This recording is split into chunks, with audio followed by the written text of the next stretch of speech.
Hello tout le monde, donc on reprend le Chafetz Chaim avec les halachot du jour pour le Shmirat Halashon. Donc 25 Nissan, blesser un mécréant, et surtout est-il possible de transformer un accusateur en avocat? Donc nous avons vu qu'il est permis de dire du mal d'un rachat, d'un mécréant.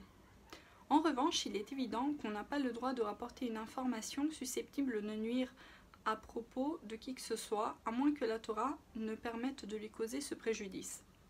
Donc, de même qu'il est interdit de voler un voleur ou un rachat, de même n'a-t-on pas le droit de tenir des propos qui pourraient lui occasionner une perte financière.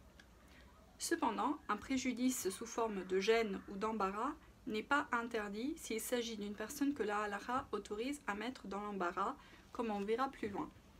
Alors, je tiens quand même à le dire, que faire honte à quelqu'un en public est, il me semble, l'une des 4 choses qui font perdre l'Olam Haba.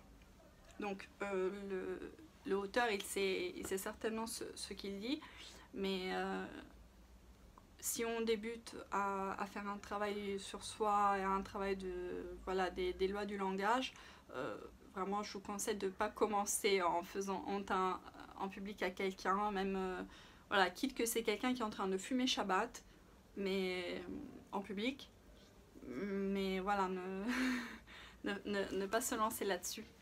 Alors ensuite, il nous donne la matière à réflexion et dit: le Halashir écrit: comment parler devant le roi des rois avec une bouche salie par des propos interdits.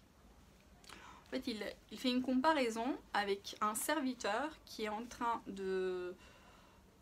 qui est au service du roi et qui lui sert des plats avec des ustensiles sales de boue. D'ailleurs, même le Or HaChaim HaKadosh, il était enfin, vraiment stupéfait. Il se disait comment c'est possible que nous ayons la même bouche pour parler et pour prier. Parce que voilà, on se rend pas compte de ça. Donc, on dit la même chose, comment pouvons-nous lire des Teilim avec une bouche sale? N'a-t-on point honte d'avoir utilisé un don destiné à servir Hachem pour un usage méprisable? Espère-t-on trouver grâce devant Dieu avec une bouche impure? Peut-on transformer un accusateur en avocat de la défense?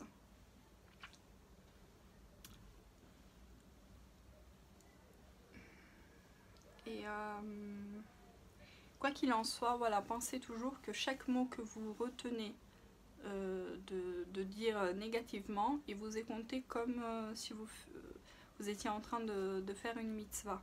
Donc vraiment, nous avons tout intérêt à travailler les lois du langage. Et voilà.